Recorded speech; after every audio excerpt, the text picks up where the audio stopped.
Daddy কি হলো? Daddy এক্ষুনি আমার 20 লাখ টাকা লাগবে, তাড়াতাড়ি দাও। টাকা গাছের পাতা নাকি যে তোকে ছেড়ে ছেড়ে দাও? এত টাকা কি করবি? ড্যাডি আমি জুয়া খেলাতে হেরে গেছি, আমার এখন 20 লাখ টাকা লাগবে। তুই জানিস এই জায়গায় পৌঁছতে আমাকে কতটা পরিশ্রম করতে হয়েছে? আমি তোমার একমাত্র সন্তান, এই সমস্ত সম্পত্তির মালিক আমি, আমাকে দিবে না তো কাকে দিবা? হ্যাঁ দেবো তো, কিন্তু তোকে নয়, তোর সঙ্গে যার বিয়ে হবে সেই মেয়েটাকে। ও ঠিক আছে ড্যাডি, তোমার যদি এই কথা হয় তাহলে তুমি মেয়ে দেখো, আমি 1 সপ্তাহের মধ্যে বিয়ে করবো।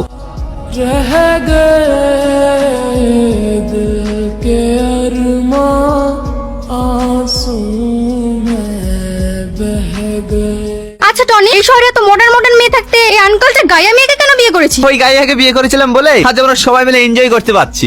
কি হলো বৌদি, চলে যাচ্ছ যে?